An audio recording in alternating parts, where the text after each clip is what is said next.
Hello, clanmates. Welcome to FAT's first ever war review. So, I just want to take a moment and discuss my thoughts on how we did last war. And if I go to the war log, I want to show you that we did fucking horribly last war. If you want to look at the the damage percentage, it's 89.32%. This is horrendous compared to our enemy who lost with a war damage of 93.52%.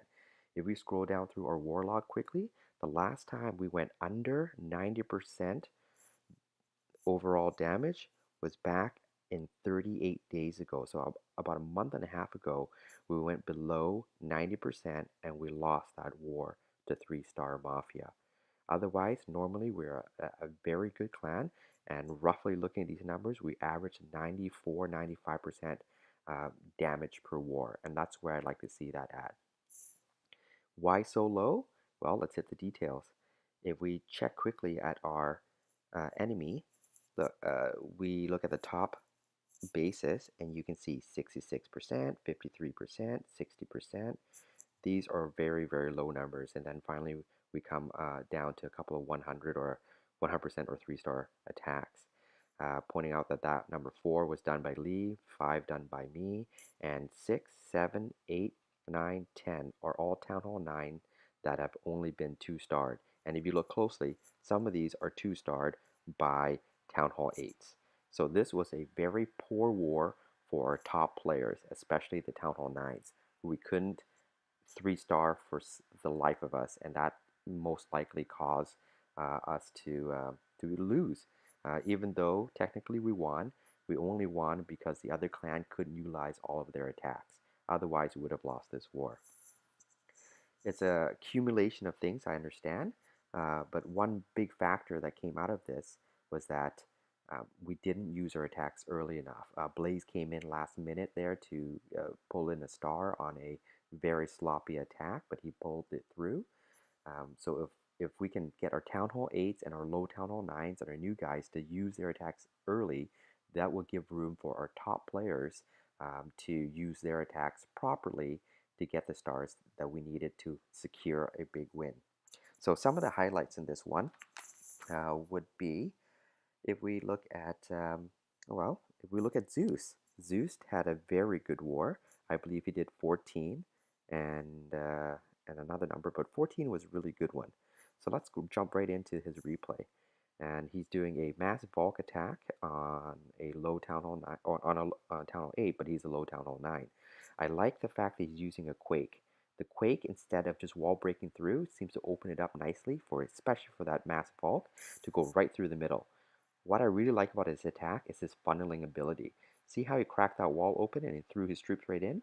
He didn't drop his Volks yet. He did the wizards, so Golem, wizards, and queen, to clean out those outside buildings. Then once he did that, all the Volks went in. And look, they all went towards the middle.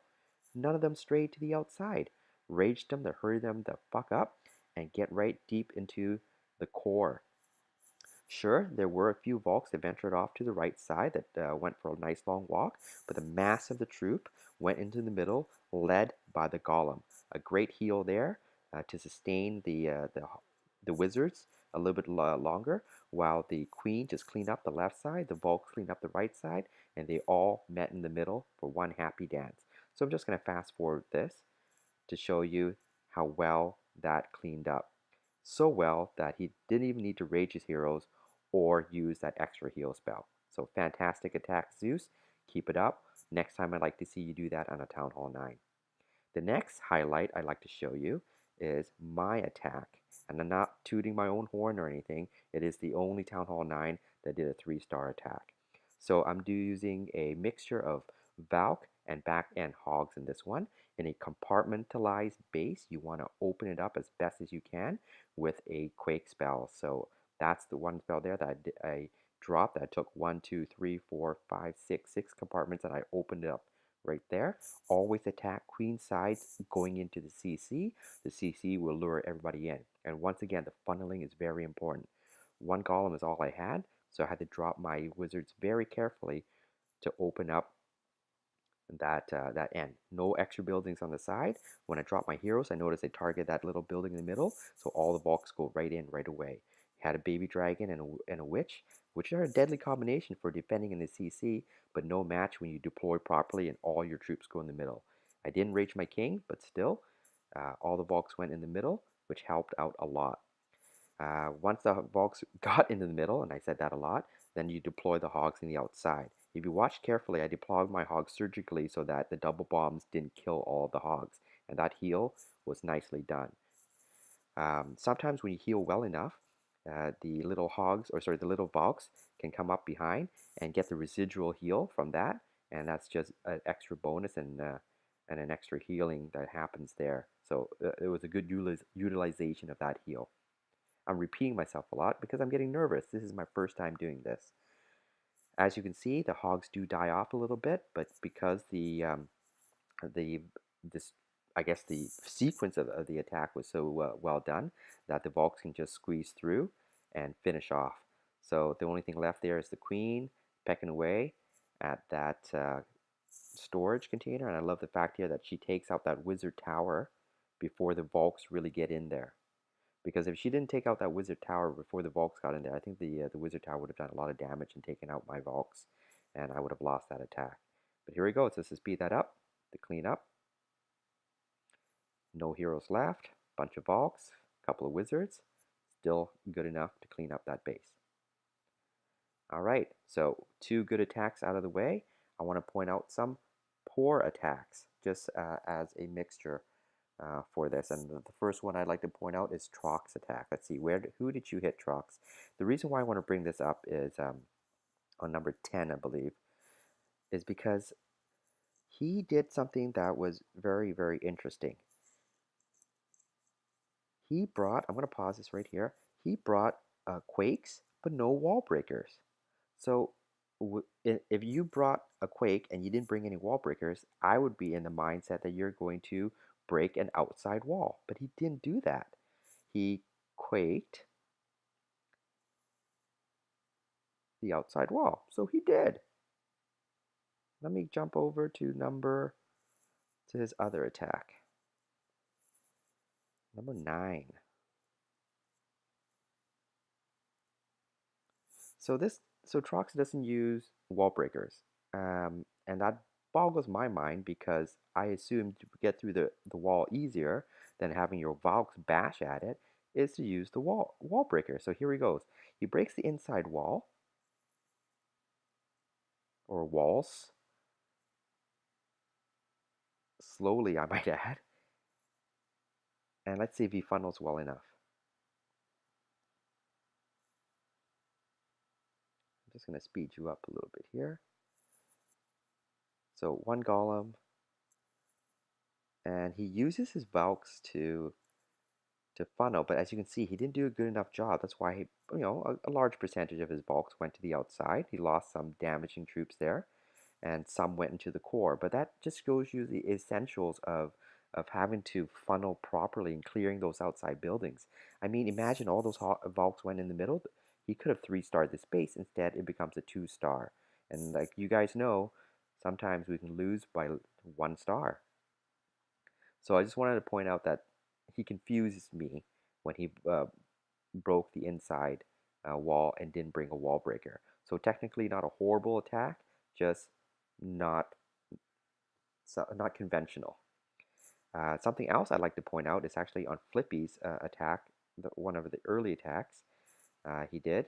It was a really good Golaloon. I really thought he had a high chance of 3-starring that base. Uh, he just couldn't pull it together for the rest of the balloons. So the idea of a Golaloon attack is you use your kill squad towards the queen and the CC. You have to kill the queen and the CC for it to be successful. So which he did. He came in, he took his time, he put the jump in there to get his kill squad to come in and go after those 2 ADs right there. And as you can see, he did a pretty decent job of getting deep into that base and taking out 1 and 2 ADs. Now he's going to begin his his air attack rate here. And traditionally, if you watch one of my other videos, you would go Golem, sorry, Golem, you would put 2 hounds at the first AD and surgically place your balloons, 2 balloons per defense, and you kind of sweep in. But he didn't do that. What he did is he went for both ADs at the same time and just kind of fanned his balloons in. As you can see, they spread out too much. They spread out too much that the hounds died early and the balloons were nowhere near the AD to get in there and to take it out. That's this one surviving AD right here that spoiled it all for him. Took out all of his little pups, took out all of his balloons, and that was the only air defense left. Anything else, if he managed to take that out, this would have been a 3-star attack. So I just wanted to point that one little thing out there, Flip. If you can um, do a little bit better job at sweeping your balloons in under the coverage of the hounds, you would have 3-starred that base. Now there was another one that I wanted to point out that I didn't like. Um, nope, I talked about funnels. I talked about Flippy's almost balloon. Oh right, Sam. So the reverse of that is I think it would have been easier just to go to Sam here and find out who he attacked. How many minutes are we at here in this video? 11 minutes. You know what? I'm going to cut this short off. Sam, your Golaloon was horrible. You guys can watch the replay on his first attack to find out why it was so horrible. He did a 30%. That was not the way you want to do a Golaloon attack. So give me some feedback on this. If you like the video, give me a thumbs up. If you don't, give me a thumbs down. If you want to see it shorter, just give me a shout out, and I'll probably find a way to shut up and talk less. Peace.